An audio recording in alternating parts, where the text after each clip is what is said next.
Hello my friends, Justine Dandria here with Creative Faith Cafe, and today we are making a banner. These are really cool banner holders that you can interchange the banner as you make them or as the seasons come. I'm doing lemons today, lemon easy peasy lemon squeezy, and everything that I'm using today I will post and let you know all the supplies that I'm using.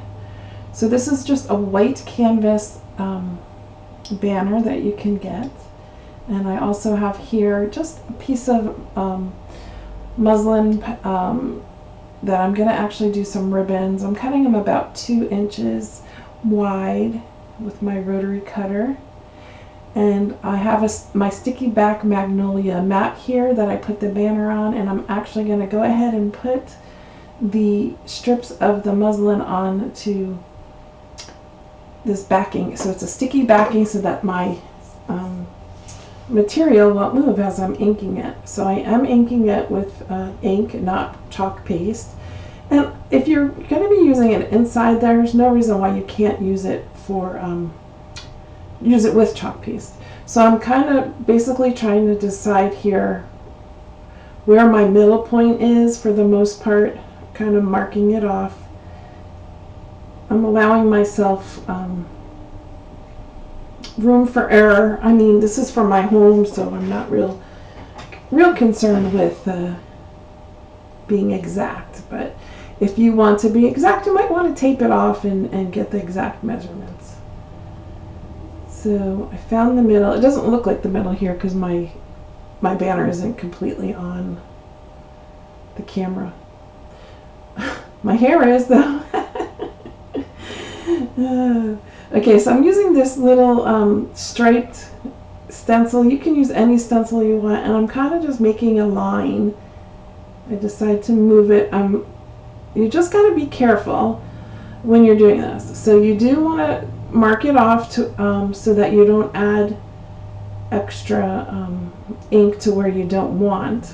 And you also want to make sure that you're covering the whole area, because I do notice on one part of my stencil the tape didn't cover completely, and you'll see that there's a green line, but I'm okay with that because I'm not all about being perfect for sure. So I taped off my one section. I'm inking it. Remember, when you're inking, you don't want a lot of ink, and you want to have a light touch to it. And then I'm going to go ahead and use it on the bottom. You can flip the stencil around. I kind of just brought it back down. And yeah, so just a nice light touch. I'm using some green paint. I'm going to just use two chalk paste. I'm sorry. I'm going to use green and yellow. Make sure that you have your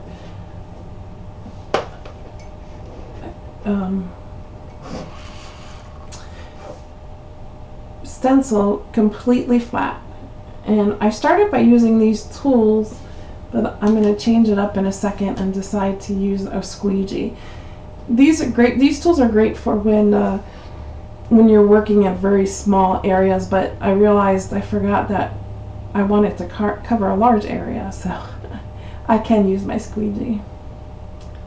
Okay, so when you're using your stencil, make sure that you it's laying flat. And the other thing is you might want to, on a canvas or duck cloth or something like that, if you want to give it a quick spray of sealer to help with the surface, to prepare the surface, because when you have little bumps in your material, sometimes the stencil won't come out as clear or something like that. I want to suggest that you just I wouldn't do it first thing on a project. If you're new to stenciling like I am, you want to go ahead and practice on a piece of paper or other fabrics just to see how it works. So if you do miss some spots, like I noticed that I did, you can use a paintbrush and just add chalk to it. You might want to wait till it's dry, but that is something that you can do. So I'm going here and I'm going to add my lemon stencil to the bottom and the top, and like I said, I'll put this information all in the description so you can know what I used. And I'm going to be using the green on the leaves, and then of course the yellow on the lemons. There's no reason why you couldn't do it black either if you wanted to, but I feel like I'm talking so fast. Again, just a light touch. And when I first did this side, I think I put too much ink because a lot of the detail of the smaller intricate parts didn't come out as good as I wanted it to. And you just have to understand that when you're stenciling, surfaces are just all different. So it may not come out as perfect as you'd like, but practice and see, because it's just like anything else. You get the feel of what the ink is doing or the paste is doing, and your pressure, whether it's light or heavy. This is my first time doing a banner, so it didn't bother me that it didn't come out exactly the way I wanted it to, but I thought it was so cute. I really love this stencil. And this is the first time that I'm doing lemons. I normally don't decorate in lemons. So for the next 2 weeks of April, I've decided to go ahead and you saw my lemon cookies, and I'm doing my lemon banner, and you'll see a few other things that I'll show you. I think I might make some lemon stuffies too. I started doing the tiered shelves, the tiered tray, you know, so I gotta fill that up with lemon stuff. And it really doesn't take that long to ink. You can also do this on a t-shirt if you wanted to. That's a thought. So you're going to gently pull it up, and I went ahead and I did the top part. Make sure it's completely dry when you're moving it around and stuff. This, I've waited a little while. And now I'm going to do my ribbons the same exact way. I have it too close to my banner, so I have to lift up my banner. There we go. And just do it the same exact way. So this is muslin. It's going to actually go ahead and it's going to go on a little differently too here.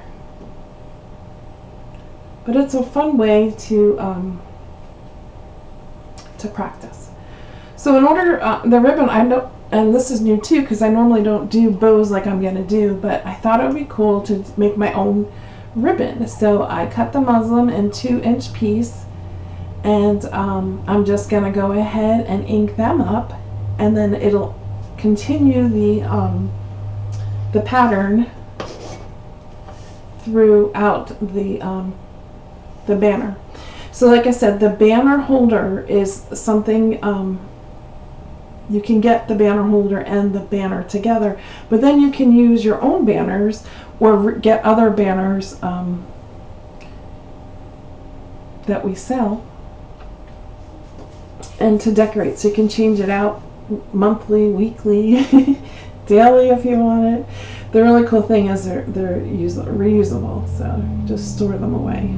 All right, so I'm going to make sure that that's dry when I'm done. And it might look like I'm moving it right away, but it's only because I stopped my video and I dried it. So just remember you have to let it dry. You have to let it dry. Don't try to work with it when it's wet. Look how cute! They're so cute. I love them. I love the lemons. I don't know what it is, but how quick and easy is that? I mean, it might have taken me a total of maybe 40 minutes waiting for all of it to dry and stuff.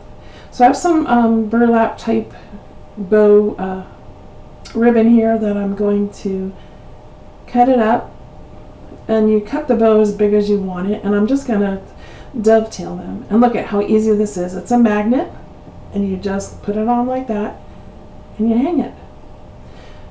So I'm cutting down my ribbon, The really cool thing about the lemon ribbon too is that you can, kind of play with the stencil and see exactly what you want to print.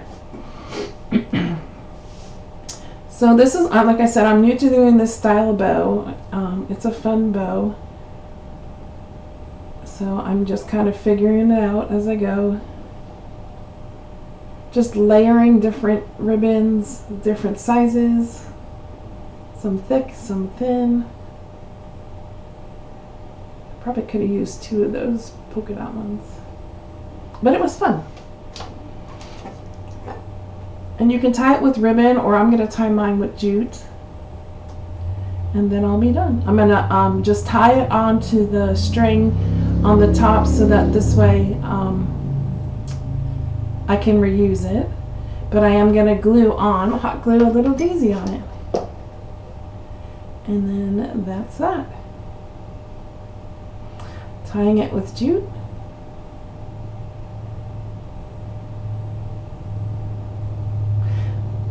I want to thank you for hanging out with me and watching my video, and don't forget to check us out on creativefaithcafe.com and also on YouTube and Facebook. Thank you. Easy peasy, lemon squeezy. There you go. That's what I gotta say. I love it. I love it. What do you guys think? Let me know. All right, guys. Take care.